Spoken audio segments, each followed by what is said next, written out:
Conor Cogan. This podcast is all about you. Yeah, apparently. What do you think about that? What do you think about your emotional well-being? I don't know, I don't really, it's not something I think about that often, I think about it to myself. I never put a phrase on it or a name on it, whatever, as in that there's things that I do that I know, like, because it's up and downs, even when my work especially, there's ups and downs, there's days where it's crap, there's days where it's great, so this is my own little things I do that just kind of, like, if you're in bad form or it's just stuff isn't working out, you can just do it a different way and kind of, and that's what I think of being emotional well-being, is into how little coping mechanisms those, but it's not like it's bad stuff. It's just like, oh, if it's really stressful and you're emailing all day, I could just go in and rip up a load of timber, and it kind of makes you feel better. Just little things like that. That's kind of the way I think about it, I think. Yeah, well, it sounds like something that's kind of constantly in flux from your perspective. So things are going good and things are going bad, and you mentioned coping mechanisms there. And what do you mean by that phrase? Just as in, like, it's some like, because basically just me working as you know, so it's long days, whatever, and there's something like a day could just not go well. You could end up just like, I could have a list of things to do and end up just on the laptop all day and just like trying to sort through stuff or trying to email people, and like it's none of the little things are bad, but you put like 6 hours on a laptop and you've still stuff to do. People are calling, look for orders and stuff. It's just like, when you're just in bad form, and then when you're in bad form, you get nothing done. Especially with the work that I do, it's not good to be, if your head isn't in the right space and you're on a machine. That's super dangerous. I learned from experience in that one. So that's something. So there's little things that just, you do the stuff that I enjoy, or stuff where like, even I had a friend in the workshop there doing a bit of work recently, and just when you do things where like your machine is something down and you see the change in the piece of timber, whatever, it's nice. You actually feel like you see the result, and you do half an hour of it, and you see the pile goes from raw timber to machine down, and so it's just nice. It just makes it kind of, you can see what's been done. It just and so for those who don't know you, tell people who you are. You're talking about the workshop here in Wood and stuff. You're an entrepreneur, and what do you do? So I kind of fell into it. So I run Bearded Man Ireland. We do manufacture wood and home and giftware. So we sell into like retailers across Ireland and a couple across the world, into the likes of like the Kilkenny shops, Arnott's, that kind of the tourist trade, and the gift market is where we're aiming. We also do a lot of work with breweries, distilleries, heritage sites, corporate gifts, and all that sort of stuff. It's in, like, we're only just over 18 months of business now, so we're still figuring out where we're going. That's why days can be long and stressful and different, and you're trying to look after everything. So but no, it's been unbelievable. It's been great, but there are days where it's not great, and like, even I know a lot of other people a few friends who are entrepreneurial as well, I suppose, but they're doing very different things, but they all have their own little ways of dealing with stuff, or little ways in like where you could have a great day and you try and get that, gives you momentum to keep going and stuff. So it's just trying to keep that, because when, like, you could be having a bad day, but a customer call you, if you're not in great form on the phone, that doesn't sell the thing. As in, like, you're the brand and people want to see, like you're up at a trade show, say you're really excited and passionate, that's what people want to see, that's what people are buying into. And that's the true feeling of me and the brand. But then, like, in those days, you're just like, you could be hungover, you could be tired, you could be sick, or you could be just stressed out. As in, you need to make sure you can kind of you have to kind of be able to quickly switch to being the positive, passionate guy that you normally are, and just try and because that's what people want to see. And so the name of your company is Bearded Man Ireland. Is there a difference between Conor Cogan and the Bearded Man, or are they one and the same? Kind of. Like, it started off as being the Bearded Man. It was, so we did our kind of motto thing is man made in Ireland, the Bearded Man way, and that's because I've always done things a bit differently. Even the way I make things, I do them a bit differently. As in, generally, even when I was a kid starting out, like, I used to always be making things, but I'd make them a different way because I didn't have the machinery, the tools, the expertise. As in, I'd do it a different way, but oftentimes it gave a nicer solution or whatever, and I really enjoy the way things are made, and how I use loads of jigs and stuff, just because I want it to be fun to make. Like, everything I make because it's fun. I don't make it because, oh, like, I have to make this, whatever. As in, it's nice to, the process is enjoyable, and that's what I like to do. So that's the way it kind of started. So then the Bearded Man was like, I suppose it was me, whereas now it's changed, and now I like, as the business evolves and stuff, I have other things I'd like to start. Not really sure what they are yet, and I think the business will become its own, maybe separate a bit. I'll still also be involved in everything, but as in, I'd like the business to, like, the main goals of the business, and with me when I started, and still is, to do stuff in Ireland, make in Ireland, create jobs in Ireland, and export. As in, I'm really passionate about Ireland. All the suppliers we use are Irish based. They have the same ethos. They're just sound. they give you advice. It's just been phenomenal. And I'm lucky that I've managed to find a couple of people who are just, and like even to this day, I've just the lengths they go to try and help, and to like they understand the business, and once they're behind as well, then it's kind of like it's a collective effort. It's not. I don't want the Bearded Man Ireland to be fantastic. I'd love Bearded Man to be fantastic, but I love all our suppliers. I'm really proud of them. They're deadly in their own right. So then they're happy to take the chance, and we have it's kind of it's a mutual relationship, and then they're just good people and just good crackings in. Yeah, it's funny. You seem to have had quite a meaningful experience with your entrepreneurial exploits over the past 2 years, and it's quite different to, I think, what I would typically think of business and what many people would think of the business world. You're talking about people being there to help you out and having a great relationship with suppliers, and enjoying speaking to buyers and stuff, and that doesn't sound like the cutthroat business world, and it sounds like it's actually more meaningful than that. And I think that might be a reflection of your character, because you're a very extroverted person in many ways, from my knowledge. Like, when I told you about the U project, you are certainly ready to hand out an olive branch and help me.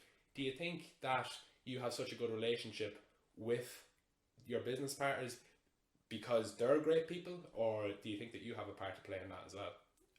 I think they are great people, definitely. It's not just me. Like, a lot of them are far more successful than I am or may ever be, which is that's fine. But then I think, like, generally when I try and go to a supplier, you're building up. It's a relationship, so you're trying to build up. And once you can explain, like, you're talking to them, and they kind of, it's all about, like, it's a social network. People need to like you. If they like you, then you can build on that and stuff. And like, it means, like, for the business, it's great because it means we can get better prices. We can do everything in Ireland we want to do.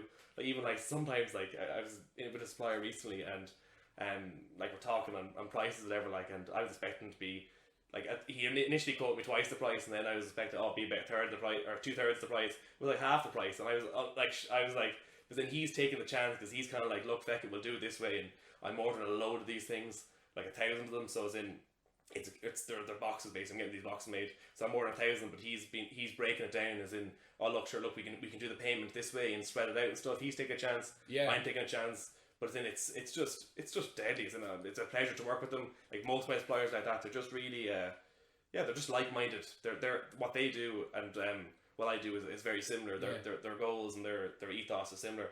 Well, it sounds like you're surrounding yourself with very decent people. Yeah, and people who know more than I do, because they're like, that's the thing, is, and if you can just ask them a question, or they'll say, oh, don't do this or that.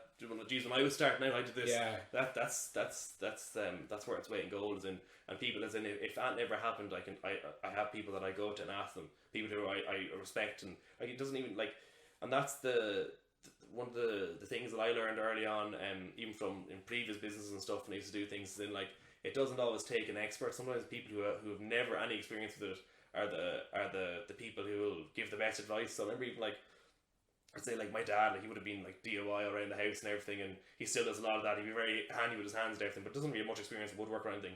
But when I had a problem in the workshop, I'd always ask him, because, like, I know how that machine works, whatever, and I'll say, right, I need to do this on this machine, and he'd be like, sure, do it this way. And sometimes it mightn't work at all, but sometimes, like, that's because you get used to being like, oh, that's the way that works. Yeah. So you do it that way, and it's in, often there's better solutions. But once you're in it and you're surrounded by it, it's very hard to see from a different perspective. Which I think is so I always ask people who, like, they might be in different businesses, they might even be business people at all, they might just have a good outlook, or might just, like, everyone has different, like, everyone is an expert in what they do, and that can all help. Well, two things spring to mind just from what you were saying there. You strike me as quite a humble person, so you're able to say with significant confidence that, listen, these people know a lot more than me, and I'm happy to seek out their advice. And at the same time, you're able to say, well, in certain circumstances, people who aren't experts are the best people to ask, and they might have the best solutions. So you have a sense of humility about you when you're talking to people, which I think is very impressive, and it's a virtuous aspect of your character. But also, it also, I think, it relates back to emotional well-being quite interestingly. You talked about your dad helping you out in the workshop, and I'm sure he's not an expert carpenter. I'm sure he knows a lot of stuff, and he can help you out. But getting back to emotional well-being, one of the things I want to do is talk to everybody about it. So not your PhD in neuroscience or your psychiatrist or your top dog psychologist, because what I'm speaking about is the human condition, which is something which everybody experiences, and it's not only to be commented on by high level academics or neuroscientists or psychotherapists. It's for you, Conor Cogan, the entrepreneur, and part-time carpenter, to talk about, you know, and it's for everybody. But I thought that was a very interesting thing that it relates back to that. And so with regards to your emotional experiences when you're having, you know, a stressful day at work and things are kind of piling on, and you're able to put the bearded man face on, you're able to be kind of excited, happy, personable, and obviously you come home from that and you can, I'm sure you're able to compartmentalize your business in some aspects and just be yourself. If you are struggling, do you have people you confide in? Yeah, that's it. Isn't like, look, even in everything I do, it's been the people around that have helped so much. In like offering their, whether it's time, whether it's just like they call in and we go over coffee for a break or anything like that. It's the army around that have been like, I'm lucky that I have the very best people around me, which has been phenomenal. That's definitely what's driven it forward. And like, it means that like, because like it's interesting, like if you're in bad form, everyone around you is gonna be in bad form pretty quick, unless there's a way of getting yourself out of that bad form, or like they'll generally help us in. There's times where like say my mother, father, my girlfriend, my sister, whatever, they all know, and they know how to cheer me up, or to get me kind of to, as in like, because I remember like, there's two experiences in particular where I remember being completely overwhelmed by stress, like as in just like it was a stressful time of the year, say, and all sort of stuff. And one of them in particular was before Christmas in 2016. Business just started, and I remember I was out in the workshop, and tiny, like my workshop was tiny, 130 square feet, tiny place stacked up with stuff. I was working, very little sleep, being going on for a while, just stressed and like just burnt out essentially. I remember like I was inside in the house having a cup of coffee and just giving out to parents about to do this, do that, whatever. That was grand. Out to the workshop, and I was there a few minutes. Then a few minutes later, the student came like, "Look, Conor, you're way too stressed. Look, come on, look, we're into town. We gotta go for coffee, go for lunch, take a break for a while. You need to look after yourself and all this stuff." And I was like, no, I'm grand. Anyway, off they went into town, and literally 20 minutes later, I had to call the mother and be like, "Well, can you come home and pick me up?" She's like, "What's going on?" Handed the machine, cut the side of it off. And I think that was literally like, and I had that feeling, like kind of like, at the time I didn't really know what it was, just like, this is not great, whatever, and that was fine. But then I had it again in like January, and like luckily like there's a lot of people around, everyone was in, had that, and I was just super stressed out, and I was just like, and I knew obviously don't go near your machine. I've learned my lesson there. And it's kind of like what I do, whatever. And I remember I can't remember who it was. I think it was my girlfriend and my dad. Both of them came into the workshop and gave me a dig out, and that just once I saw them doing work, it helped us. And they're the Cogan because the people that are around me, they're what help. And because I remember like it happens, and it's not like, I know, like I'm picking them out now. It's not like it was a very bad or anything, but it was like just like not a great day or whatever. Yeah. And like it's a case where like, I think that night I was in there till 5, or I was in till 4, and then back into the 4 o'clock at night, and then back in again like 5:30 or 6, like, and I went back in. Then like, I don't know, about an hour later, my dad arrived in to give a hand as well and stuff, and that's what helps, in like, because you can't, when you're in that like headspace, if you you get no work done, and you need to be kind of to be in the right frame of mind. And even like even when I, like you mentioned there, I put on the bearded man face and everything, it's not something that I actually notice I have to ever put on, because generally when I talk to a supplier or a customer, once I start talking to them, then that just gets out of it, because you're kind of like, so you might be dreading, like they're going to call me, they're looking for this work done that I haven't done. Once you get talking to them, then it just, they're all understanding, they're sound, they're passionate, excited about what they're doing, and that just, like, passion and excitement is contagious. And like, once someone is really excited about a project, it's hard not to be, like, as in, and generally the people that I work with are all like involved, and they say like they're excited whatever they're doing, and if I can help, they're trying to help me and stuff. So well, you know, from my perspective, what emanates from you now is that you care about what you're doing. It's meaningful stuff. And also getting back to the people around you, your support network, I think what sometimes I have neglected to realize in the past is that I have a fantastic support network. People who are there for you when you're in a time of need, and there you are unable to recognize yourself in a difficult position. You are very stressed. You are working yourself probably too close to the bone, and your parents recognized it before you did, and it resulted in a serious hand injury, which thankfully is healed up nicely now, but could have been worse. And it's incredible to think that, you know, on another occasion, I'm sure there's been many occasions like this, that your support network have recognized without you explicitly telling them that, you know, Jesus, Conor's in need. I'm going to pop into the workshop, give him a hand. You know, be it with cleaning up. I'm sure there's a lot of boxing. There's different things that can be done in the machines, all that kind of stuff. And I suppose in that specific circumstance, I'm referring to your support network were very, very in tune, and they were able to say, wow, fucking Conor's seriously in need of a dig out. We'll pop in.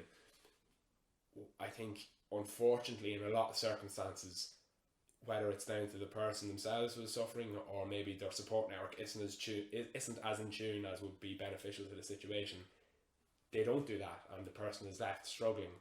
And that's what's so important about expressing yourself, you know, more openly, so that when you are having a fucking shit day, you're able to go, here, listen, Dad, would you be able to pop down to the workshop? I'm having a melter. Or, here, listen, sis, fucking let's go get a mug of coffee. Head's melted here in the workshop. I need a break.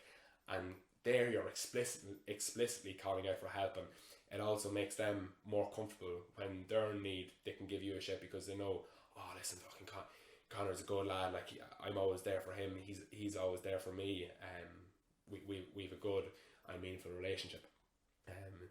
But moving on from that, considering you work with a craft company where you make lots of different things out of wood, you probably did a trade in carpentry, did you? Not at all. No, I kind of you knew that. No, I kind of stumbled into it, and it's kind of, I did a lot of random things along the way, and it just, I kind of just fell upon it. And I've always been into making things with wood. I like working with wood, and a lot of other things as well, mainly with timber, and it's kind of just evolved from there. It just kind of, it came out of nowhere, and people started to see it, and like people fuel you, so then people say, oh, that's really cool, it's nice, whatever, or I'd buy that. Then it just brings you up a notch, and then you want to do a bit more, like, and that's the best thing. It's in, like, touching on what you're saying there, that some people don't have that network.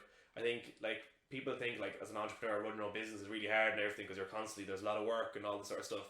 But I think it's fantastic in the sense that when it is that bad, I can just close the workshop and go home, or I can, or if I wake up in the morning and I'm not able to just go back to bed if I want to. Like, it mightn't be great for the business, but the option is there, and I do it regularly enough. It's in some days where I'm like, nah, I've done a few days in a row, I'm just not gonna, like, this weekend, I'm not gonna do that, or I'm just not gonna take it easy. Whereas I think one thing that I couldn't, like, if I was working, say, like, full-time 9-to-5 job, whatever, like, as in, you can't, and people don't give you that leeway to just be like, I can't work today, or just, my head isn't in it. And, like, if you're, like, I've done before, obviously, working for over the years with part-time jobs and the likes, whatever, but then, like, at least when you're with your own thing, you can take the step back, and you can say, look, I'm not, there's no point in me getting in there today, or it's not, like, there's times where I'd be like, look, there's no point in hopping in the van now, I'm way too tired, I'll do something stupid, and it's just not worth it. Whereas if you're, like, under pressure from a boss, even, like, I think a lot of times then, like, the company is never, well, hopefully they'll never put you under pressure, but you can still feel it, like, so you can still feel, and even, like, it's like in college and everything, you can have that pressure hanging over you that mightn't be, like, I'm sure the college will say that they're not putting pressure on you, but if it's in your head or it's there, it doesn't matter, it's still there, it's still pressure, and it's still, you have to deal with it, like. And then even, like, then the case with your own business, or you're doing something for yourself, is then the more you work, if you can work through it even, and the more you work, you get all the benefits as well. So it's kind of like it balances out. That's the one thing I think is in, like, it's hard for, if you're just having a crap week and you're working 9-to-5, it's very hard to get out of it, because what can you do? Like, call in sick, or take a day's holiday pay, or piss everyone else off in the office. They're going to be, it's kind of, I think that's a difficult thing, is in, like, the duvet day thing that they do in the States, whatever, that should be a thing. Yeah, you just need a day every now and then. I think it's clear that the independence of entrepreneurship suits you, and you know, there are many people out there who are very, very similar to you, and I suppose they find themselves stuck in their 9 to 5 jobs with different companies. And I hope they garner a bit of inspiration from yourself, because you've been in that environment and you're able to, you made the concerted decision to leave it and start your own thing. And you know, it's admirable. I'm very impressed by it. And you know, fair play to you. It's just really impressive stuff. And it's what's so great about it is that it informs your character so well. You know, it suits you so much better. No, but it's funny when you're saying that the way that is in, like, because the way you said it there, it makes it say like, what day was it work? And I was like, no, this isn't for me. I'm gonna start my business. And that's not the way it is at all. But I think it's interesting. It's a good point, Reverend. It's great to hear, obviously. But I think like it's kind of like it wasn't that clear defined decision. As in, maybe that's like, I don't know, like a lot, like there's definitely people I know and went to college with and I'm friends with who definitely shouldn't be working for someone else. They have so much to give, and I'd love to see it. But of course, maybe they don't want it either. But it's kind of because it is one of the things. But I think if it's meant to come to you, it'll come to you. Yeah, and it's also true that the 9 to 5, 40-hour week, those suit some people. Exactly, some people thrive in it. Yeah. And I suppose what's important is that we don't knock that, because for a lot of people it just works. But I do feel a bit of pain when I see somebody who I know would flourish with self-employment or with some sort of entrepreneurship, or maybe even just a different choice of career. But I mentioned, you know, I was joking saying that you obviously must be a carpenter by trade. I know that you went to third level education and you did a degree. Would you tell us a little bit about that and your emotional experience throughout that time upon leaving St. Pat's secondary school, where we both attended in 2011? What were the upcoming years like? Yeah, so I did all been into science, whatever. So I went and did like science in Maynooth. But when I was in like 5th year in school, I started doing the whole guitar thing, so making guitars, repairing guitars, and I enjoyed that a lot more. And then like by the time like college came around, it's kind of like the leaving sort. I wasn't particularly excited about it or pushed by it. I was kind of like, look, it's in. I didn't like, not that I didn't understand it. I obviously get that it's very important and everything, but it's in just. Like, it was grand. I did what I needed to do. I knew, like, I wanted to go to science Maynooth, so I did it, and I got that, which was great, and everything went there. Had a great time, had a ball there. It was brilliant. The education wise wasn't really like I just didn't get that much from it. There, obviously, I was probably the worst student of all time. The fact that I got through is kind of funny. Even still, I see some of the lecturers, and they wouldn't even say hello to me. But that's neither here nor there. But it's in like. I expected something different when I went there. It wasn't. It was just like the same. Like being in school, you're sitting there. It didn't. Like I love science, still read about it and do things and stuff. But it just the way it was taught. And you were taught to be. I felt as in like I have a lot of friends who did science and I have a lot of people there and everything. But I felt maybe I'd say look, it could be a case where I missed all the lectures. I went to the lab and it was really boring. But maybe it was because I missed all the lectures. I don't really know. But I probably knew all along that it wasn't for me. I probably knew that there was something else I was going to do. So I wasn't particularly like I worked a lot like I did, and I did the guitars a lot. I was always doing something. So it wasn't like there was days where I did nothing, or a period of time where I might have done nothing. But most of the time I was doing other things, and like I worked on the campus, I worked for the university and stuff. So I was always trying to do something and trying to. But I just figured I knew pretty soon in that it probably wasn't for me. That life. Probably wasn't for me to work. Probably to work 9 to 5 really, is in that sort of lifestyle. Yeah. Wasn't going to suit me, whatever. But I stayed on just about and left me level 7 and started running once I got my hand. Yeah. But then once I finished college, then I took kind of a year, and I said I didn't think of taking a year. That's just what happened, and I worked. I kind of wanted to do the guitars properly, so I said, look, I'm going to try and make this into a business and see how it goes. And then like, try nothing else to do. Is in like. And I figured with the education I had, there probably wasn't that many jobs open to me that I wanted to do, or that I could even get probably. So I kind of started that. I did some random work. I worked in a chocolate factory at night to raise a few quid, which was absolutely phenomenal. As in like that was the most fun I've ever had. It was some crack as in you're working with. Wow. Yeah, it was deadly. It was like even looking, it was great. As in like you're getting paid to eat chocolate and to talk shit. Like as in it was the ideal job really. And like I think the hours were at 3 till 1:30 or something, and 3 p.m. till 1:30 at night. Yeah, like, yeah. Which was ideal. You should go home then, and I'd watch. So there's always something good recorded. Watch TV for a while. Up early in the morning and work in the workshop or do whatever I was doing.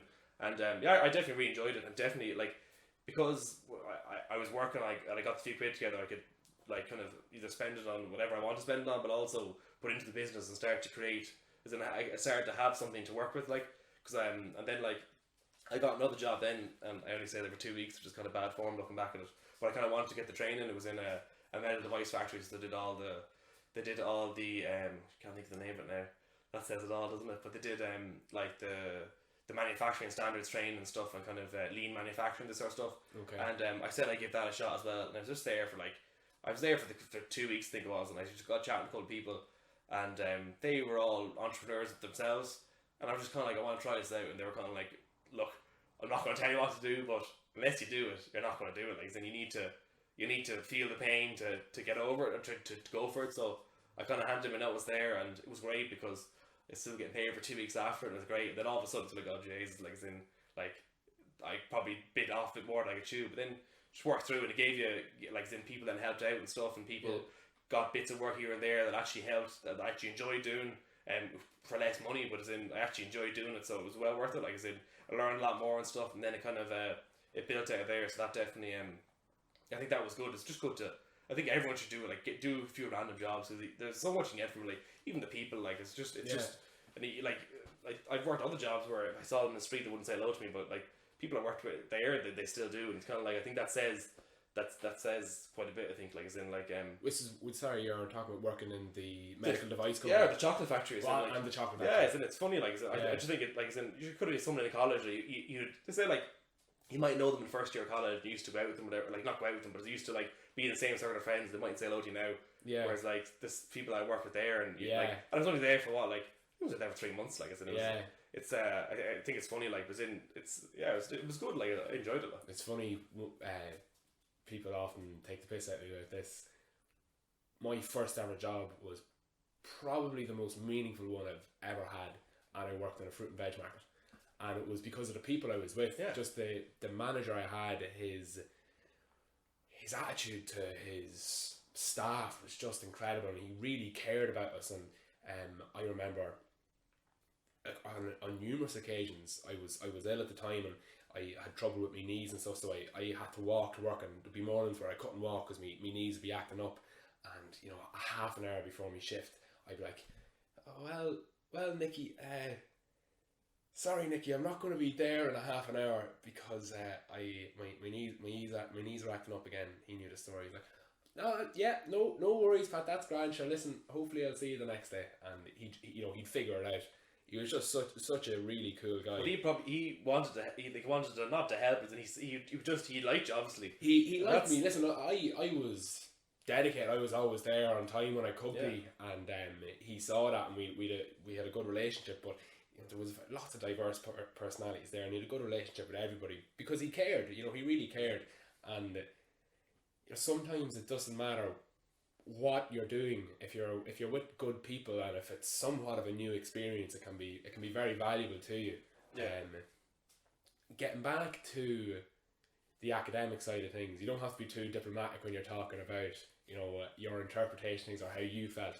Talk absolutely entirely from your perspective, and you can do that unashamedly because this podcast is all about you, not all about the diplomatic response to how was college. You did 3 years. Sorry, you did the level 7 in minutes science. You did, was it 3 years with 4 years? 3 years. It took me 4. So, 3 years. It took you 4. So it's in like I think when I started off, I was doing the pharmaceutical and biomedical science there, and that was grand. Like first year science, and you do it yourself. It's pretty much the leaving cert and a bit. No, it's not too taxing or whatever. So that was all right. That was fine. There was maths was part of it, and that was all right. It was grand. The tutorials were necessary for like 30% of the marks. Yeah. But they weren't compulsory, so I missed, of course not, every single one. Yeah. Then for the chemistry labs in particular, there was a tutorial for them as well. It was online. You get the code in the book, whatever. It did it online, and like it would take a few minutes, and it was actually grand. It was always pretty simple. You had the answer straight away. It was grand. And you just, like, once you're done, you're done. but it was all the far side, like it's up in like North Campus, the apartments. It was the far side of campus. I can't remember. I think it was like 2 o'clock, but generally I may have just been waking up or just been whatever. Yeah. And so I was like, why would I walk? It's lashing rain. Why would I walk all the way across campus when I can just do it here? Like, Yeah. as in, so logged in same time at the 2 o'clock all the time, and did it, and it was pretty simple stuff. As in like. And like it was always easy enough, whatever. Like, and even like in the tutorial, it was like an open book thing, so people could talk and give the answers. There was people there who could ask answers. You could open up a book, you could Google it. Like, it was all about the learning. So it wasn't. So that was fine. I was doing it on my own in the apartment, whatever, and got good marks all the time, and flew through them all and everything. But of course, then the end of the year came around, and they were like, "You missed all your tutorials," and I was kind of like, "Sure, lads, like I did them all." Like, as in, they're like, "Oh, but you didn't attend." But I was kind of like, that's a funny one, isn't it? Like, as in, you can look at the time, as in, there's a timestamp when you start and when you stop. Yeah. And I was like, it's on the same date. Like, it's like, if anything, I did it on my own, as in, everyone else was chatting about the answers, like, as in, and stuff. And then the same with the maths thing. They were like, you missed all your tutorials, and like, they weren't compulsory, so it doesn't really matter. So then I ended up having to put the maths aside. They allowed me through, but not to keep it on. And so I switched back to biology, physics, and chemistry. And that was grand, like, but just it was always that sort of kind of like, I don't know what it was, like, what you call it, bureaucracy or whatever. It's just like, oh, if not here by 10 o'clock, we'll close the doors at 10. If you get there at 5 to 10, you miss it, and then you miss your lab and you can't do it, and you'll fail. And like, I missed 3 because I was really sick in second year, I think it was. And I actually was genuinely really sick, like, as in, I can't remember what was wrong with me, but like there's all loads of like antibiotics and everything and all sort of stuff, and they're like, oh, you're gonna have to repeat the year. And I was like, it's just felt like, oh, that's a bit mad, whatever. Like, and that seems a little strange. And like, I was like, can I not do the lab on Thursday because I'm feeling better now? And even though I missed it on Monday and it's Wednesday today, and they're like, oh no, you can't do it on Thursday, you're gonna have to repeat the year. I'm like, just leave me in on Thursday. Like, then the space in the lab, it wasn't like there was any sort of health and safety thing, whatever. But I got through it and that was fine. Like, but it's just I just found, as in, like, even like you're taught to be doing stuff slow and methodical, which is not the way you do things. Like, as in, like, I can't imagine anyone like being like an employer myself now, or an entrepreneur myself now, or working myself now. I can't imagine everyone to save someone do that really slow, as in that's what you're told to do. So, as in, you could have a 6-hour lab, you could be done in an hour, the right answer, and then you're told to wait and stuff. And I just found it a bit frustrating, and just kind of I didn't really understand it. And like, I talked to people before who had been like kind of I did work experience in like when I was in transition year in like big enough, like one was a multinational, like others in like a research institute and stuff, like and I did them there and stuff. Like, I was talking to people, like, and they were kind of like, I'd been getting the people saying, like, we wouldn't hire people from universities and they don't have any lab experience.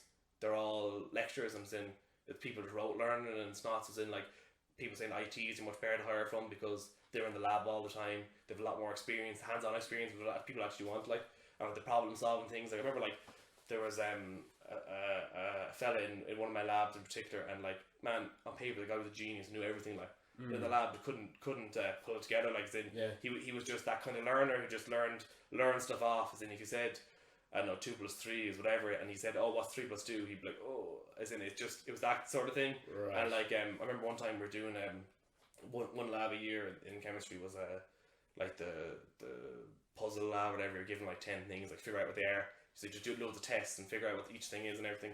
And sure, like, it was kind of like, you do work backwards, like, so you're kind of like, oh, I think it's this, so to test that, you do this, whatever. But then you just couldn't do it, like, as in, it was just fairly difficult. You're kind of like, but yet he went on. I presume he did well out, but like, but as in, that's like, that was always playing on mind. People were saying this, and people were saying, like, as in, sure, you're not going to be good to hire. So I was kind of like, then also it wasn't for me. Like, looking back, it definitely wasn't for me. Like, then I definitely did far better out of it. I'm much happier now than I would have been if it did that. Yeah. Even though some of my friends, like, were the same course as me, they're doing phenomenal. They love it. Like, it's just that way of learning, and that system just wasn't just didn't suit me. It just didn't suit what I kind of wanted to do. And you were there for 4 years. Yeah. How did that affect you, or did it? Did you just pass not much remarks of it over the years, or did it bring you down? Were you how did the stress affect you? Were you okay? It was stressful and everything, but it was not like what I'm doing now. Like, and it was kind of different stress because, like, to be honest, I didn't really not that, like, I don't want to say I didn't care, but then I didn't You didn't find it meaningful. No, but I didn't mind. It's kind of like I'd say to people, "Oh yeah, I have to repeat 7 exams this year." Like, oh my god, I'm like, "Gosh, grand." Like, as in, I never like it's just people repeating exams are always the people with the best crack. As in, it's all the people you're friends with. Like, 'cause they're all with you when you aren't doing your exams and stuff. Like, Yeah. and as in, like, I always like I was like, look, like I wasn't one for doing things over a long period of time. If I want to do a thing, I'll just do it. Like, so as in, if I say to you, oh, like generally, if I can, if like say you're like, oh Conor, will you do this for me? Like make a new desk for me. Like, I'm not going to spend 2 weeks to draw it up and then a week talking about it. I'm going to just make the thing. And then I'm going to be like, oh, come into work tomorrow and I'll lay it out for you and see it. And that's just the way I do it. I work really well. I work well under pressure. I like pressure. I like that feeling of like, oh, like, it's just, that's what drives me on. That's why working myself suits me, I think. So I didn't get the whole thing, like, as in, like, I don't have that good of memory. I remember what I want to remember, what I need to remember, but then I wouldn't, like, I remember even the guitars, there were things I do all the time, and it took a long time to remember, like, as in, oh, that nut is 53 millimeters wide, and that all them guitars, and stuff like this, as in, whereas in science, that's what you're told to do, and like you weren't allowed, like, the periodic table of the elements, and they're like, what? Yeah. Jesus, like, as in, like, every single rep from every single chemical company, what do they give out all the time to everyone? Yeah. Bloody copies of it, like. Yeah. It's on your phone. I always felt that, as in, like, if stuff is freely available, as in, like use it, like, as in, I think that's, as in, like, even I have in there, like, even in my workshop now, like, say, on some of the machine, they have all the settings I write down and keep them in a little notebook, as in, like, even if you did it yourself, if it was handwritten, like, as in, you're never going to figure out from it, like, as in, I just felt that it's kind of, a bit strange. Even like, I think the log tables you weren't allowed in some exams. Like, yeah, no, you're not. And you're like, what? Most of the time. Why, like, I just don't understand it. Like, no, it doesn't really make much sense in the majority of cases. But sure, what would be the big deal, even getting back to guitar manufacturing, if you had 53 millimeters and a picture of the nut, drawn on your hand? Exactly. I know. Cares? Yeah, but it makes it more efficient. As in, like, I would hate to think that someone was in the workshop with me and was like, I think it's this. I'll try it. Because it could be dangerous. It could damage something. As in, so as in check. Yeah, check. As in, like, it's simple to check. As in, it takes 2 seconds. Yeah. So it was what really didn't agree with you in university was the bureaucracy, and I suppose now when we're speaking about it, it seems that one of the biggest reasons why it didn't really affect greatly upon your emotional experience is that you just didn't care. Yeah, like, which is it's a shame that such an infrastructure wasn't placed there, that you were inspired to care, but the fact that you were able to recognize that this is silly, there's so much. But I think, like, it sounds, I'm sure, like, if you listen back to it, it sounds like I think I'm better than the system, which is definitely not the case. Like, the system is right, I'm wrong. As in, it's just no, like, I think that I probably, like, and also, like, I worked on campus and stuff, and I like, a lot of the people say who, like, might be, like, out on nights out, getting locked all the time, they were often the people who were struggling with college. But I saw that because I'd see them when they were locked in the club and I was there or whatever, but also I could be working on campus and I might see them getting into that stage, and also I'd see them walking around, and I just found that was hard. I think it puts a lot of pressure on people, and I find that very hard to deal with. I don't like when people are dickheads to people. I just think that there's enough bad stuff, like, there's enough things in the world that stress you out, as in, don't be putting stress on especially young people for no reason. And I think because the stakes were low for me, I knew it wasn't for me. I knew that I probably was never going to work on this. I knew that I'll do something else, so it's fine. But there's people there who, like, they put their heart and soul into it, and some of them definitely, I think, just got beaten down by what was going on around them. And then some people, it bet them down, but then they came back up again, and they've done phenomenally well. Yeah. But I think that there's more scope than just the way. I just feel that there's that there could be more. Like, maybe it's different universities, probably all differ and stuff. Well, I think I fit the bill of the character who probably cared too much and was on the piss on different nights out, on lots of nights out, and especially first and second year, and then I didn't really, not so much in final year, but the stress was incredibly intense, and it was unnecessary stress in a lot of cases. I found myself in awkward positions when I was doing my thesis. I didn't have the best relationship, which is a very diplomatic way of putting it, with my supervisor. Yeah. And it was just a very high pressure environment, from my perspective, unnecessarily so. and I don't function well in high pressure environments, and I bore the brunt of basically the setup that was there. And I think, you know, I think when you're saying the system's right, I'm wrong, I think that's kind of harsh on yourself, because there are many things which can be tweaked, and there's always room to improve upon in different institutions. Well, is it like also is it like you could like, I remember when I think it was second year, I remember I emailed I think I was reading something in the paper about the new professor, new president of Maynooth, elected, or I don't know however he got the job, but anyway, he was the president of the college in Maynooth, and he did science for his undergrad. And I remember I actually emailed him probably the most. It's funny to go on the record now, but anyway, I actually emailed him probably the most work I put into anything when I was in college. 2,500 words in an email, just asking for his advice and being like, look, so this is my predicament. This is the way I feel about the whole thing. This is the way I think it should be. As in, like, I think that like people should be working really hard in science and all this stuff, whatever. I was like, what am I missing to get to like, so like, this is the way I think. This is what other people think, and what the Ireland of the world thinks about it. Like, what is it that I'm missing, or where?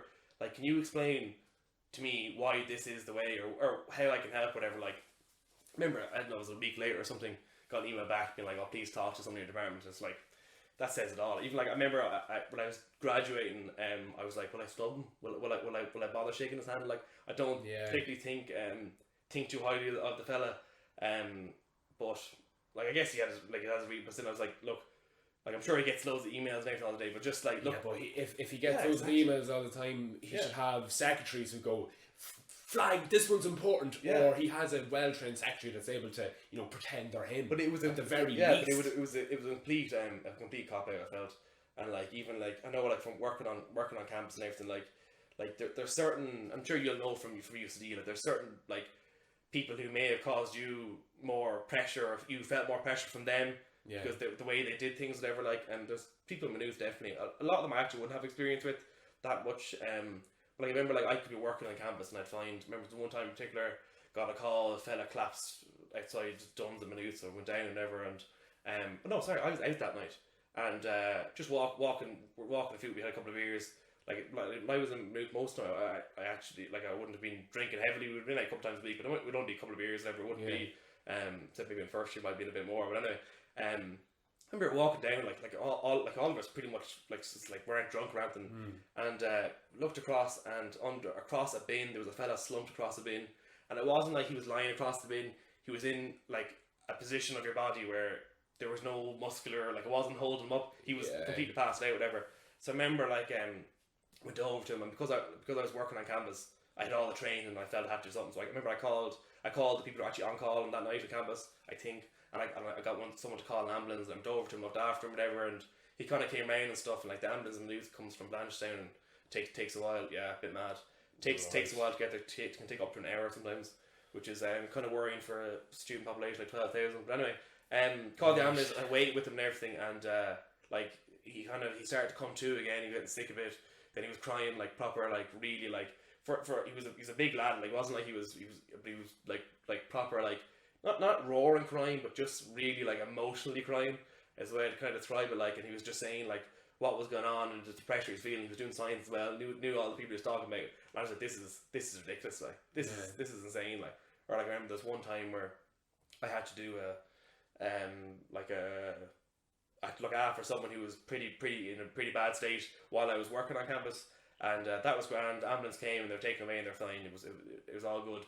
But the next morning I went in, and not my boss, but the head of the place there, the first thing she asked is, what did you do wrong, or what have you done, or something. And I was kind of like, you fucking serious? As in, like, you, first off, you trained, we've all been trained in this. There was an ambulance operating the phone the whole time, and then I fucking, like, why would you just assume that, as in, like, she's grand? At that stage we knew that she was okay. It wasn't like, and it's just like and she doesn't have a good name around the place anyway, like, as in, she, again, it's just like, when that's the person who's in charge of the student population, there's something wrong. And when there's like I know the counselling service is fantastic and everything, and there's some fantastic amenities there for students to help them and stuff, and some of the people there, especially the people I would have worked, like my kind of direct managers, class, deadly, really like understood that, like, people there have the crack as well. They want to enjoy themselves. That's part of college. That's the thing that I took from college the most. The friends that I made, and I enjoyed myself, and I came out of myself, and I learned a lot about me and people around me, and how you kind of develop as a person, and everything, because you're interacting with some people in some different scenarios and everything. But then like it's changed down to now, and like they're like I know they've done things where like the security guys were there, like they could have been there for like 30 years. They build up a rapport with students. They understand students. Yeah. They're good crack, as in like, and they see that like, oh, like these couple lads are a bit drunk, whatever. They're having the crack. We'll shift them on. We'll have a chat with them. Like it's different. Whereas now they're all gone. So it's all hired in security. They're there for once. Like so if I like, there are people who are very vulnerable on every college campus and everywhere who are very, very vulnerable. Some of them are pointed out to us as employees, as in like, this person needs to just take a bit extra care, keep an eye on them, whatever. Like there are scenarios where parents might have been calling in, like, keep an eye on them, and that was fine. That's part of the job. You're happy to do. People generally are happy to do it. But then when you have someone who has no experience of that, it's very like it's not good for the population of the college. And I just feel that then like most colleges, they're not for the college. I got an email the other day, or I read an article the other day being like people should give back to the college in Ireland, as in the big alumni thing. God. And like, definitely, I would give everything I could, and there's people there, and I've done stuff for the college that like I'd be happy to do again, and I would give my time for free. I'd do it ever free. But there's some aspects where I would rather rot in hell than do it, because fund and it's aspects. Just it's shocking. It's sad. It's you know, like you said, it's important. It's important, I suppose, to give back to an institution from which you've gotten so much. But in terms of kind of a general funding for the university, that's like, that is not going to affect any change. That's going to like fill coffers for no good reason. And I would certainly not be a fan of that. But to put everything you said into context, you are a residence associate. Is it resident assistant? Yeah, resident assistant. Yeah. I like thinking it was one of the sale ones. So, they had kind of a bad rap, but I was always like, so I was all like, people are there to have fun, enjoy themselves. Once they do it safely, sure, who cares? Like, and like that's why I enjoyed the work so much. A little bit of crack as well. Like, it was, and you just sure. Then like, it's like working behind a bar. Like, then if you're in like a place where it's not too crazy, or whatever, like, it's good fun most of the time. As in, like, because you may as well be having the crack as well. You're to get paid for it. Like. So, what have been the most useful emotional lessons you've learned over the past 25 years? In terms of discovering more about yourself, the self-discovery you went through in university, what were the differences between when you entered and when you left? I don't really know. Like, as in, like, so when I left college, I was delighted. It was just like, I said, I left the level 7. It wasn't great. It was barely a level 7. Like, Jesus, like, as in, I'm sure there's people there definitely are like there's one lecturer in particular who was really sound, really liked him, had so much respect for him, and he used to try and push me and try and get me to do stuff. Didn't really work out. I didn't do anything in the end, and as in like, so it's like, but people like that who I really remember, and as in, I kind of wish that I could chat to him again, because he's a really interesting guy and a lot of experience in that. You could.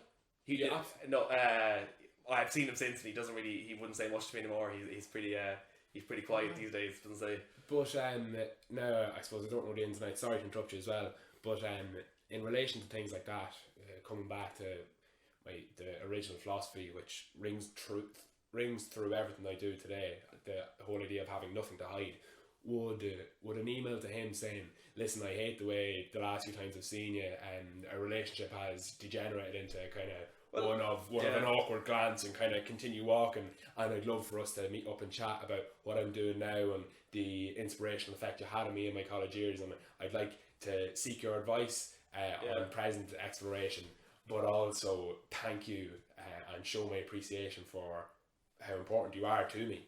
It's like, I didn't know the guy particularly well, but I always felt as though he knew me and knew kind of, and just he was saying he'd always be interested and that sort of thing, and that was grand or whatever. But it's something that I have thought about, definitely. But like, I remember like one time where I was at a really good friend of mine walking through campus, and I remember I saw him and I said, "Hello, what's his name?" And and he just looked away, and afterwards my friend actually said, like, who was that? That was really tense, like. Wow. And so it's in like, and I definitely would have in, but I probably would do it in case of going into brag. That's probably what I would do, is in like. Oh no, that's not good. I know, but it's in.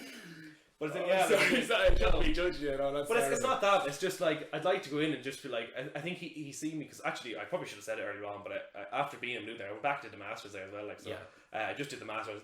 And masters in entrepreneurship, which really informed. Well, no, in design innovation. In design innovation. Sorry.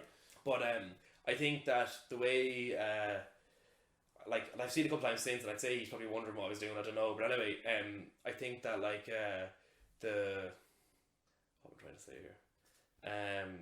It's something that I might like. I don't know. Is it like I don't think there's anything he could like. There's nothing that I'd need off him or expertise he'd give to me essentially. But then I'd like to. He was always a nice fella. As in, it's just a bit. I find it a bit petty. And it just kind of, as in, like, I like to surround with like good people and sane people, as in, like there's another, even like the design innovation power of Newt, absolutely phenomenal, like unbelievable. It was a fantastic masters, enjoyed it so much, completely different to every other, completely different to the college itself, and that's they're trying to be a new type of learning, which is unbelievable. As in, like to get someone with a level 7, a past level 7, to do a masters. Like that's outrageous. And really enjoy it. And but even to get to apply for it or anything like so, then they have different criteria you can apply with experience and stuff, and that's hugely important. And I did a project for them and everything, and but it just they were different. I hurt the finger and everything, so I couldn't do a lot of work. I couldn't do a lot of assignments that were due in certain dates and everything. But they're just so like they were always like, you do your thing, and this is to help you do that better. So then your thing is the bearded man or whatever it is. So then you do that, like, and then when you get a chance, you do this, and that's what it should be. Like college should be about the person, and then like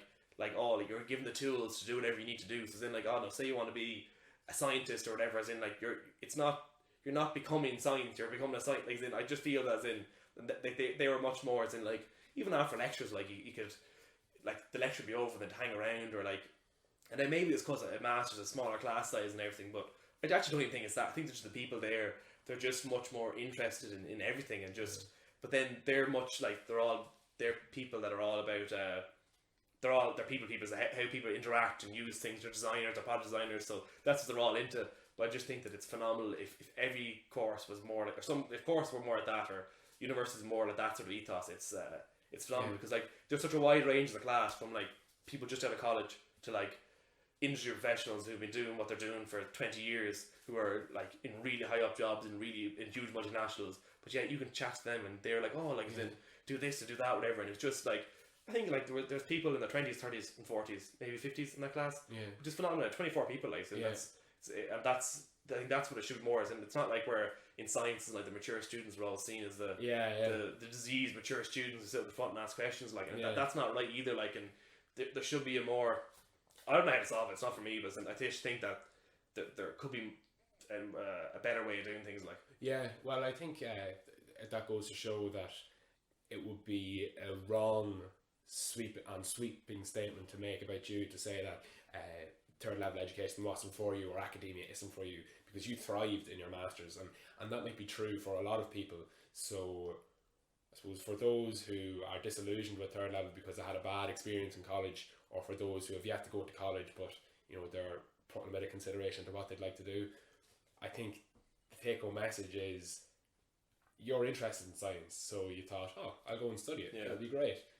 But the environment that anyway foster in their science department, in their science school, isn't the right one for you to thrive in. However, the masters program design innovation was. So I think people need to put more consideration into the infrastructure that supports the students, the types of relationships that occur between professor and student. Is there any degrees of separation, or can they communicate with each other freely? And the less separation there is in class and between heads of schools, or between professors and students, the better, because you obviously flourish in that. So I have a list of questions, which we can touch upon. This question is broken into 2 parts. So, in life, what things trouble you the most? And also, the second part, what fulfills your life the most? Things that trouble me the most is in like all the usual ones there, I suppose. But actually, I don't know if they are. As in like obviously every people worry about money and all that sort of stuff. It's not like as in like I've spent a lot of money this week that I don't particularly have. As in that's part of what I do.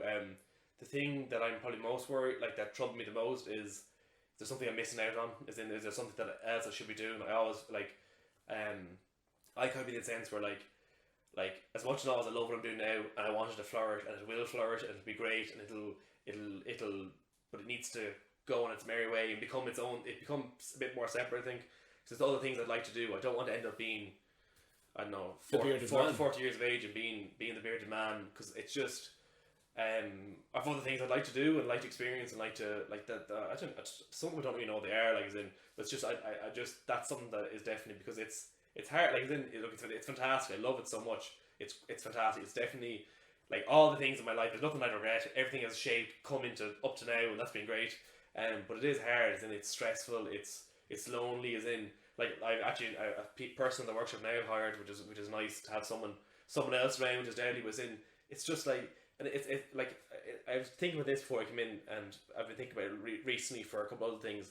Was in like being an entrepreneur is pretty lonely. It's not the sense that you're on your own all the time. It's in oftentimes I'm meeting all the people and meeting people and everything. But in like you're making all these decisions. You're trying to decide like how to like strategies for the business and how to go forward and everything. But everything rests on you, and it's great because if it goes well, like you're great. If it doesn't, it's just very hard to. So then I'm worried now that I'm going to overstep and do too much. And I want to miss out on something later on, as in I might, like if it all goes tits up and I'm gone, as in I might end up with a loan I have to pay off, or with no money in it, or like, and I'm very wary of like when I'm like, because my suppliers are so deadly, and I have so much respect for them, and I admire them so much. I don't want to not pay them. I don't want to ever have that. So it's like one of them asked me there recently enough, is like, you're going to pay me now, aren't you? And I was kind of like, as in no, like, and he was just like, look, he's like, look. He's 30 years in business, happened twice to get paid. But I was like, hand on my heart, definitely. If everything goes wrong, like it's not that much money anyway. If everything goes wrong, I'll pay you before I get paid. Or I'll pay, as in, I take the hit because I think that they're deadly with what they do. So as in, like even if it all went, I'd like, look, sure, I gave them a bit of business, didn't I? Yeah. While I started, and but it's in. So that's something that kind of that worries me. Is in like, so that's kind of the part, like, in like that's why I'm going away for a few months. I've actually been saying that recently to people. I said like, oh, I'm going away for a few months. I think people think I'm going to prison or something. And like, it's to like suppliers and customers. Like, oh, like if I don't get it now, I'll be away for a few months. And it's really dodgy. But I'm actually not. I'm going over to Canada for a couple of months just to get a bit of clarity, a bit of new experience. As in, the driving force in me behind the business is creating business and doing the business. It's not necessarily in the workshop. So that's what I'm trying to focus on now. And I have a couple of new things I'd be interested in starting, and other things in like supporting maybe entrepreneurs and support. Like that's something that I'd like to get into. As in that I like working with people. As in, and like I think I've given some advice to some people who are doing similar things to me that they have not gotten. And there's like even my thesis for my masters on craft entrepreneurs in Ireland is that there's this massive there's like the local enterprise offices and the craft council who I have had unbelievable experiences with, and genuinely I wouldn't say it if I didn't. Loads of respect to them. I've gone on real well. Other people haven't. Other entrepreneurs haven't. Okay. And like there's people who are doing things, and it's just like they could be just doing it wrong, and they think it's right. And it's a case where like say there was one person in particular. I was only just a business, but I knew that the standard margin a shop works off is this, and they were working off slightly lower, but just it makes the shop lose out. So shops were always like, that's a bit weird. So it's kind of like then you should probably just like take the hit. It's going to be like 50% of units, and it's not that much. And he did that. Then he started to see more sales, and it's just kind of like, and it's all these like they're like standards, and people know as in like people know that like I know like a car salesman's commission is 10% or 3%.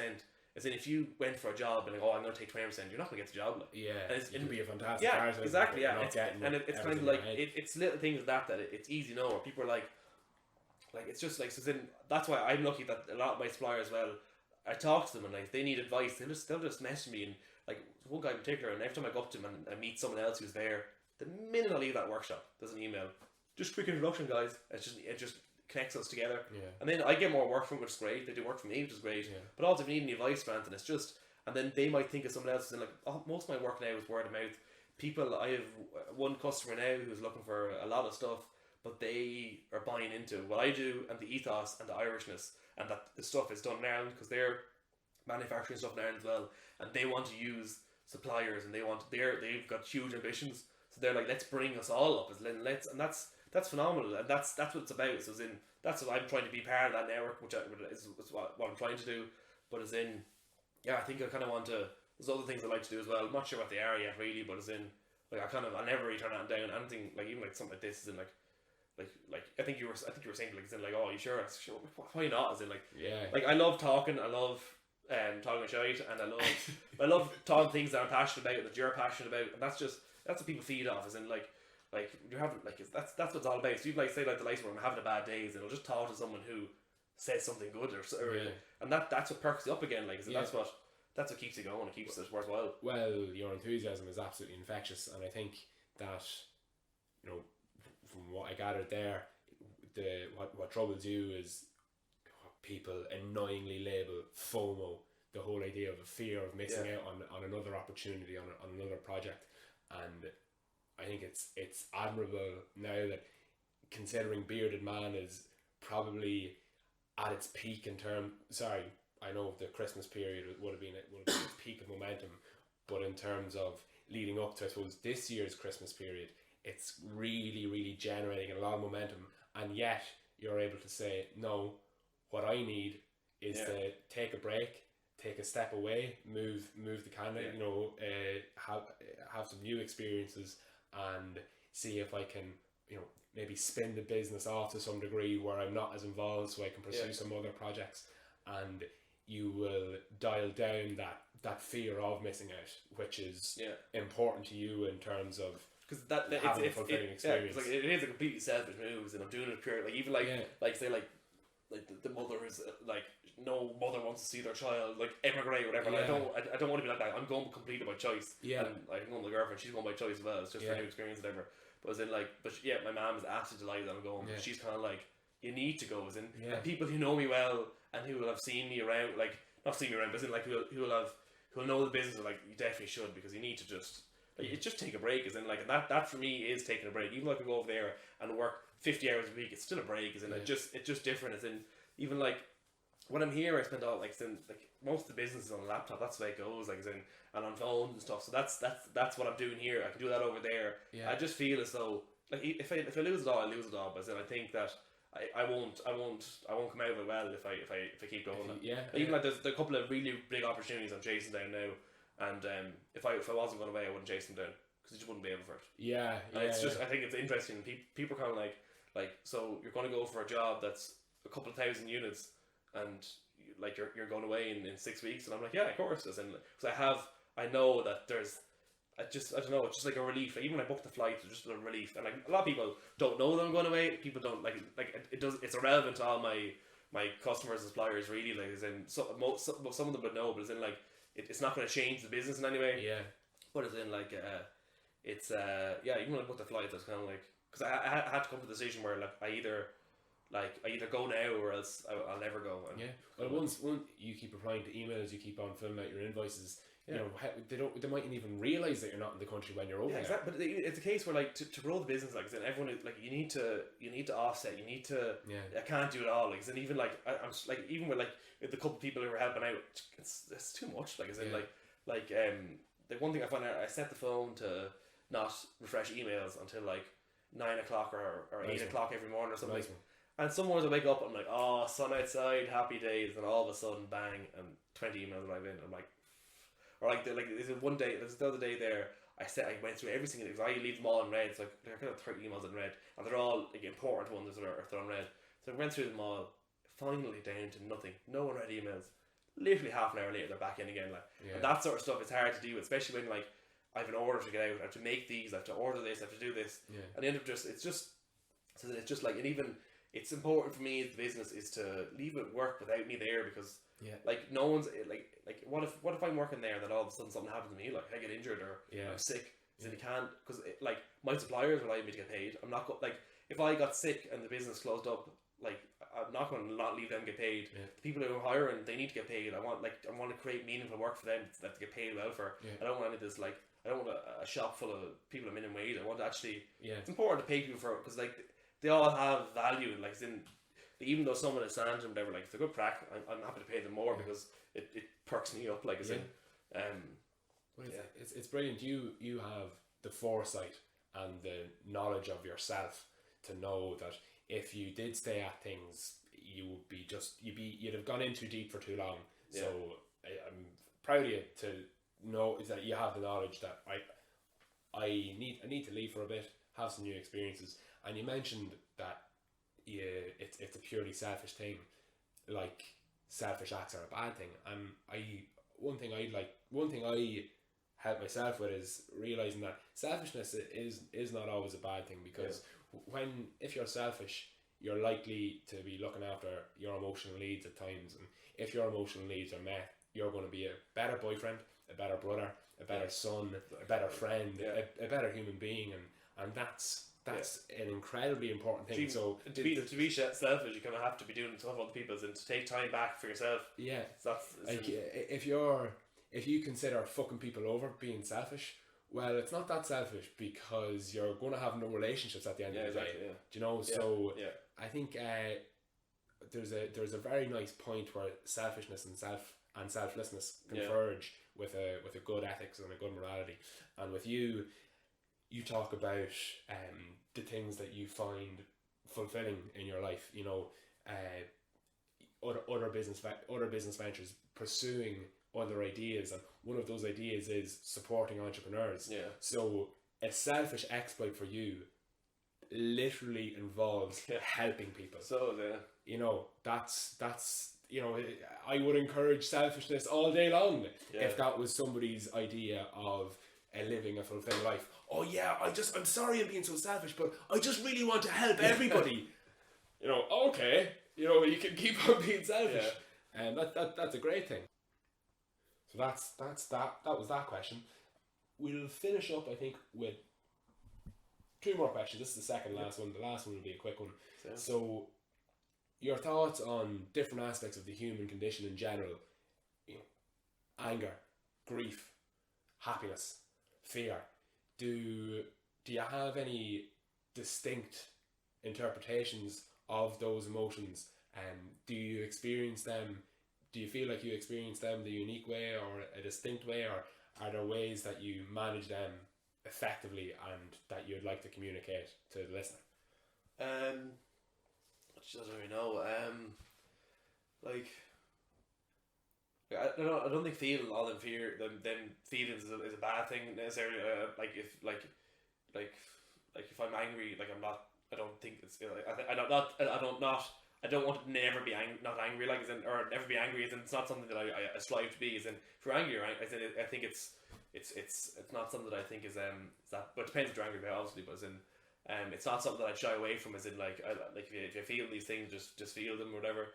But I'm not really sure. There's times where I get that feeling like kind of overwhelmed. I suppose it's kind of like panic, maybe. I don't really know. It's that kind of feeling, and what would I do to solve it? Just try and take a step back and just try and do something that needs to be done. Or I make a lot of lists, or I try to make lists, and Jesus, I never get through them. And I remember one time my girlfriend was there as well, and she was like, "Look, we'll make a list." Made a list like 4 or 5 A4 pages of tiny words, and you're like, "This is ridiculous." So generally, even when I make a list, if I'm making a short list, I'll write down fill up that pint of water on the list, just so I can cross it off, just for that satisfaction. Right. And just little things or even I clean the workshop is definitely a big thing for me. I try and do it every evening if I can.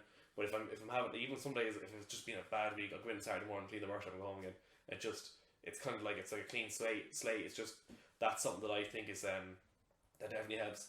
But most of the time, I feel a lot of feelings, as in literally you could in 1 week you could have pure and utter elation, and then I could have that complete feeling of, oh my god, handled it right situation within a week. That's generally the way it goes. Either certain times of the year, but even in January there, I had that feeling of oh my god, and just on Saturday night, I think it was a Sunday night, and then Monday morning, won an award for a couple of the products. Show was going really well, getting great feedback from people, making some deadly new business, and it's kind of that's the way it goes. So a friend of mine, he's like a tech entrepreneur as well, but I remember, or not as well, I'm not one obviously, but he was a tech entrepreneur. I was chatting to him about it one time, and we're at this event I told him about, can't even remember what it was called now. But anyway, we were there and we were chatting away, and I can't remember how they got onto it. Was in just being like, oh, it's. Or I remember I got a phone call from a customer, and it was about guitar actually, and he was like, where's the guitar? Is it ready? I'm here to pick it up or something. And I was up in Dublin, obviously not there, and I kind of just winged it, and I was just saying all these things that just like as in, I suppose probably maybe a white lie or to handle the situation a certain way. I remember him being like, oh look, that's what it's about, is it? It's about managing everything, and it's hard because when you have a bad day, it's in like sometimes you might just like there's so much going on you might just forget. So maybe I just hopped in the van up to Dublin, and then I was like, oh, like I just completely forgot. Like, or I had a customer come in today looking for price on 3 things. I gave him price on 1, and I completely forgot that those 2 things existed.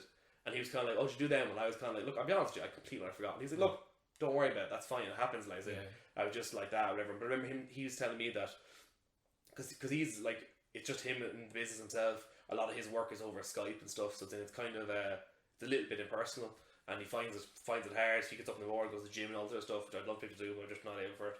But as in he records himself, so when it's a good day he'll record and be like, today fucking did this, great, and he'll listen back to that, and that's his way of doing it, which I thought was kind of cool. Or like I know there's a couple who've like done like kind of like videos and stuff, like the vlogs type thing, where they because then like it's all about the passion you have. So if you see yourself, you're like, oh, it's in like it's not that bad, is it? It's in like your bad day, it'll turn around.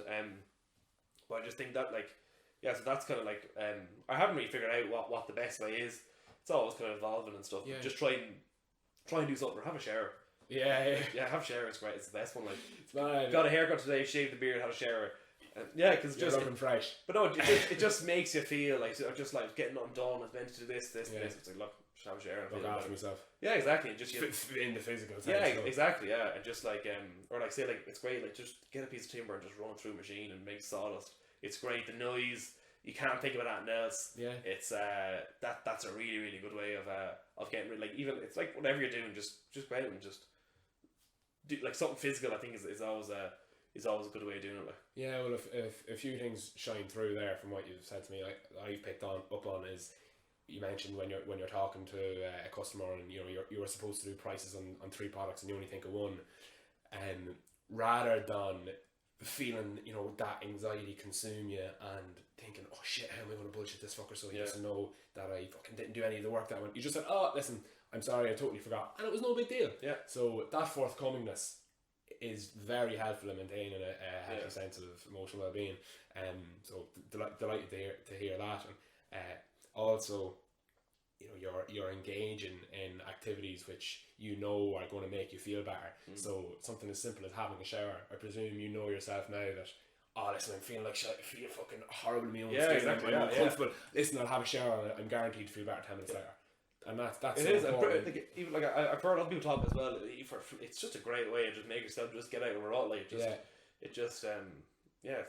It's funny. It's meditative in a sense, much like running a piece of timber through a saw. And you're seeing the dust, you're hearing the sounds, you're totally focused. I suppose you're bringing all your cognitive energy onto one thing, and you're lost in that experience. It's you're in a state of flow, which so many people talk about, and that's a very important thing to be able to get into. So and it's funny, you make lists, you make a lot of lists. I make lists all the time as well, and one of the most important lists I make and have made is a list of activities or things that I can do that I know will make me feel better, no matter what the situation is. So one is doing a few pull-ups, doing some push-ups.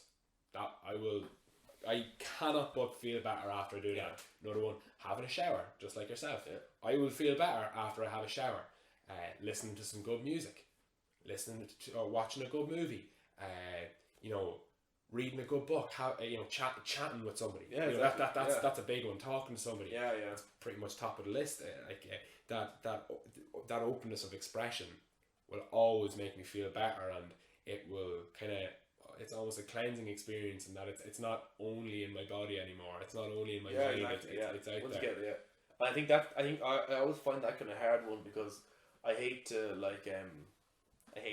offload, because I know that like if you're in bad form, you'll say it all to me, And then you're like, oh, I feel great, and you go off, and I'm like, oh my god, Pat, this is so bad. It's just like you're offloading your. Yeah. I always feel it's like if I'm giving out to someone, I feel much better after it. But God love them, they're like, oh my god, and I'm always wary of giving them my problems, because generally if you say it, yeah, it's gone. Say the problem, it's gone. Like, so if you say you're stressed out about something, a lot of the time it'll feel a lot less. But I'm always worried that like you'll say it to them, was it like if I, like some of the, like the things that I'd be thinking of in the business, if I told people who weren't involved in the business, and people are like, Jesus, like that's bad, is it? Or like that, they might think, because they think differently. I might be like, I've got this many orders, I have this coming in now, I have to buy this, do this, and people are like, there's no way, but there always is. Yeah. And I'll know it because, or someone who's good, who's done business before might know, but it's hard to be always in that state. Like, I remember you mentioned before, someone you knew, like, you're always owed money, as in, like, the bigger the business grows, I'm just owed more money. Yeah. That's the way it kind of goes. Yeah. And it's kind of hard to be in that state, but I don't find it that hard now, but some people do.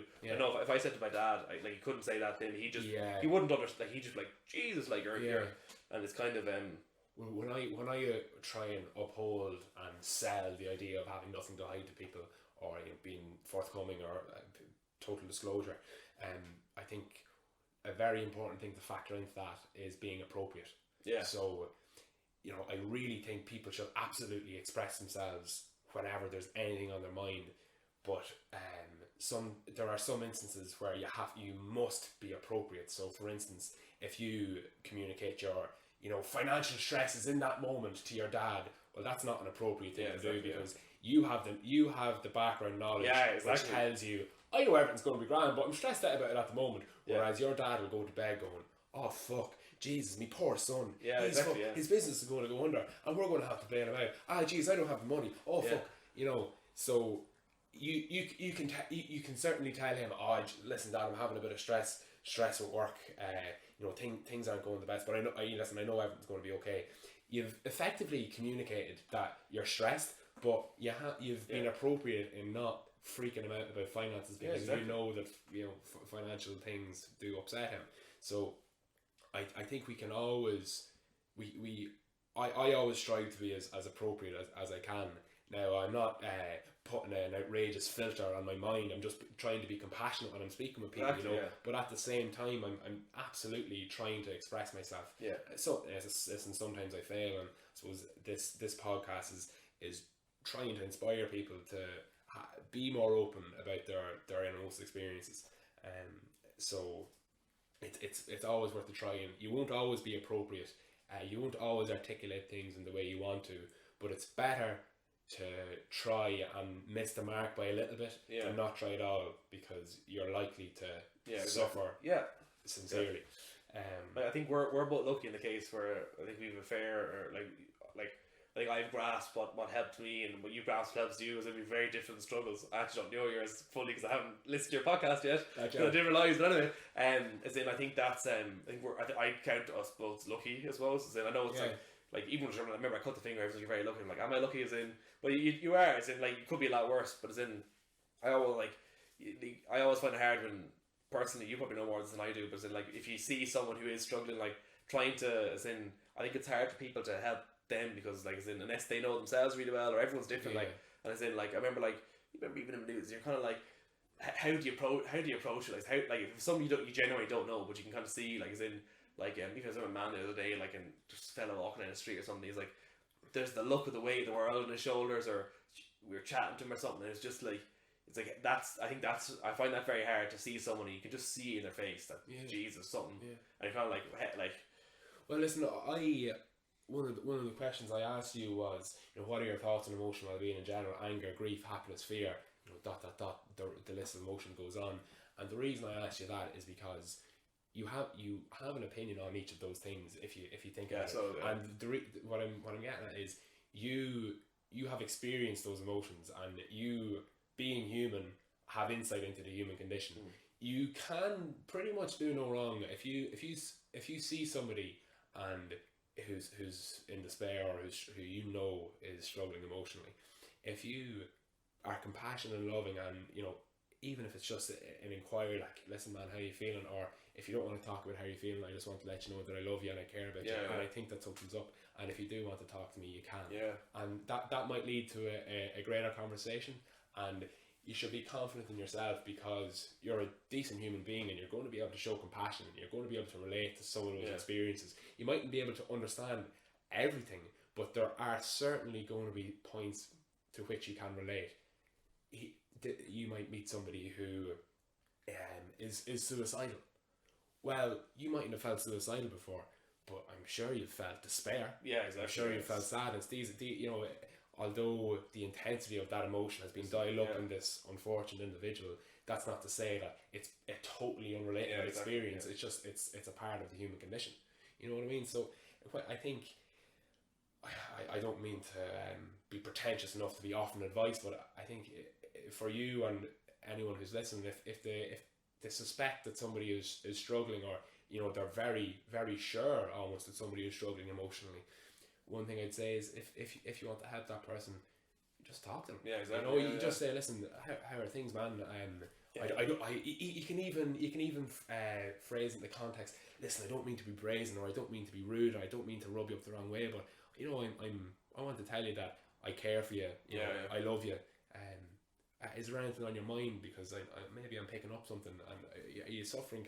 Is there something that we can talk about here? And if the person says no, fine, but at least they're in tune with the fact that there's someone else in the world that cares about me, and that's a very, very meaningful thing. Because if you're not feeling well, you know, a very, very common idea which people can share is that no one gives a fuck about me. It's very hard to think no one gives a fuck about me when, you know, Conor in the street, Cogan goes up and goes, well, man, how are things? This Jesus, are you okay? Listen, you know, I care about you. Like, is everything all right? Like, that will certainly be one step away from the world of shit and nobody cares about it. Do you know what I mean? So before we wrap up, is there anything that you'd like to say or about emotional well-being, about your experiences, about anything at all in general?